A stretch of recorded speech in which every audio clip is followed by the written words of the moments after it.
Hey guys, welcome back to my channel. So, different setup. I decided I wanted to try something different. I wanted to do a sit down video. I absolutely love vlogging, but my life is like so interesting.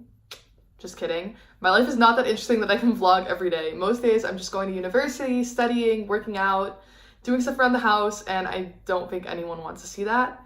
So I decided I'm gonna vlog more when I'm doing like fun things with friends, going on trips, exploring new places. I'll take you guys along for all of that, but I'm not just gonna vlog my like day-to-day life.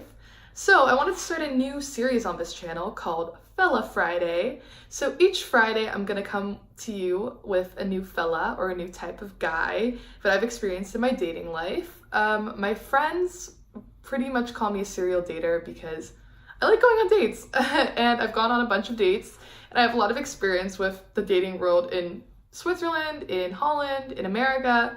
So I think I can add a little bit of perspective for you guys. So yeah, let's jump right into it. So every Friday, new Fella Friday video. So the first fella that we're gonna talk about is the cheater. So there are so many different situations with cheating and cheaters, and some are a lot more intense than others, so the story isn't like a one-fits-all story. And sadly, I've experienced more than one cheater in my dating life, but this is more like of a funny kind of story that I thought would be nice to share. So for this story, we got to jump all the way back to summer 2015. I was living in Switzerland at the time, and one of my best friends in high school was doing an internship here in Amsterdam, and she asked me if I wanted to come for like 3 or 4 days for a weekend that we could hang out, go out together, have a good time. So I was like, of course, I love Amsterdam, let's do it. So she was like staying at her brother's house, and they had like a couch that I could sleep on, so it was totally cool. So we were having a good time, hanging out, you know, and we were like, let's go out one night. So we were both 17 and we had fake IDs. So a whole other story that I can talk about sometime. But we decided to go to Leidseplein. It's like the main going out area in Amsterdam. And we decided to go to Club Up. So we're in the club, we're having a good time, we're dancing, drinks are flowing, we're talking to people. It was a really fun night, except for the fact that we almost got drugged, but that's like a whole different story that I could get into on a different video. But what happened was around 3 a.m. we were like, okay, it's time to go home. So we were walking back to the taxi stand by Leidseplein, and we're in like the street going there, and we run into this group of guys. I think a group of like 10 guys. They were all really cute. They were older, like mid to late 20s. They all looked like foreign. So they asked us like, hey girls, come grab a drink with us. And they were like, we were both like, oh, we're on our way home. But there was one guy that really caught my eye. So I was like, oh, can we please stay? It's my friend. She was like, sure.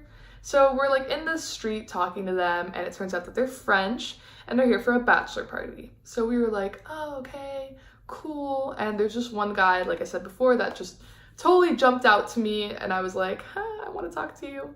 So I start talking to him, and we like hit it off. He was, I think, like 28. He was like had like a beard and kind of like a leather jacket, tattoos, so he like seemed super badass for like my 17-year-old self. So I was like, oh my god, I can't believe he's into me. And he asked me like, hey, let's go for a walk. So I'm so sorry to this friend that was with me. She had a boyfriend at the time, and I was like leaving her alone with these 9 guys while I go take a walk with this random guy. Would not do that anymore today, but when you're 17, you do a bunch of stupid stuff. So I like walk with him around the block, and he immediately starts kissing me and telling me how beautiful I am and how much he likes me and how he wants me to spend the night with him. And I was like, whoa, I'm here with a friend, I'm 17, I'm not gonna like spend the night with you. I'm not just gonna do it with someone I just met. So when I said that, he already kind of got a little bit more like, which is such a red flag to anybody, girl or guy. If you don't want to hook up with someone and they start acting like cold to you when you don't want to, they're an asshole. Like, it's not okay. So the whole time he was also kind of like checking his phone. So I was like, hey, like, what are you checking? And he like put his phone away immediately. He was like, nothing. I was like, okay, shady. But like I said, I'd been drinking, so didn't really think anything of it. And again, he was like, oh, Lois, please come back with me, please come back with me. And I was like, no, not gonna happen. Like, we should go back to your friends or my friend. And he was like, okay, but just give me your number. Maybe we can hang out tomorrow. So I was like, sure, we'll hang out tomorrow. We end up taking a taxi back to my friend's brother's place. And in the taxi, he's already texting me like, oh my God, I wish you were with me. You're so beautiful. I want to do this and this and this with you. Yeah. So I'm already like to my friend kind of freaking out like, oh my God, like this guy, he's so interested and he's older and blah, blah, blah, blah. Like I felt really cool in that moment. So right when we get back to her brother's place, like I was so tired, I passed out, I didn't really respond to his messages. So I wake up the next morning and I have a bunch more messages from him saying like, my friends are gonna do a canal tour today, but please like hang out with me. We can like go do something together, like blah, blah, blah. You don't have to just come to my hotel room. So I was like, okay, yeah, sure. I was kind of like getting into it. I was like, yeah, you know, I think like that would be fun. And then I was like, oh, I kind of want to, you know, see a better picture of him, like what he looks like. Because, you know, last night it was late, dark, I'd been drinking. So I click on his profile picture on WhatsApp and I see a girl in the picture. So at first I'm like, oh, could be a sister, could be a friend. And I look at the picture better and I'm like, his arm is like around her, his hand is on her waist, her head is like nuzzled in his neck. So I like show my friend, I'm like, does this look like a friend or a sister? And she's like, that does not look like a friend or a sister.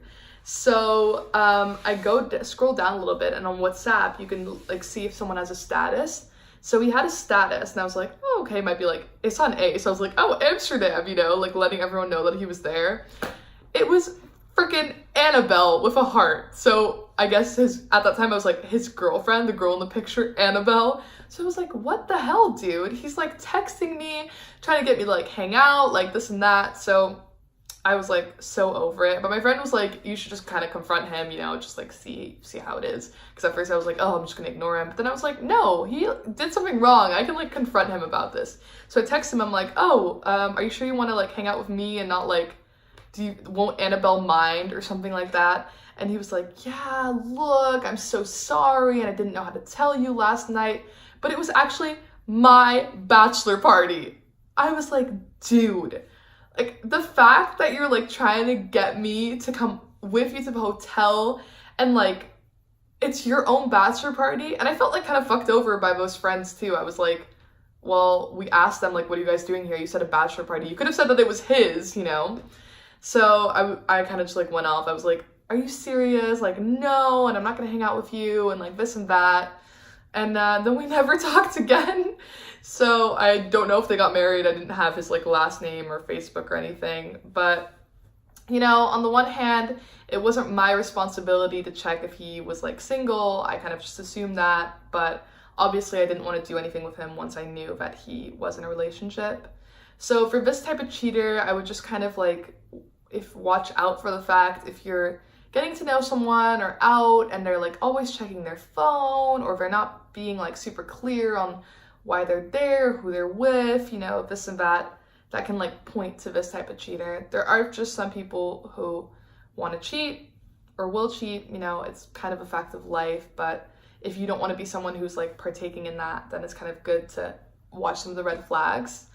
But yeah, this was kind of a funny story about a cheater, kind of not, I guess, for the girl, but I remember after that being like, oh my God, I can't believe that like this guy tried to get me to cheat on his fiance with him.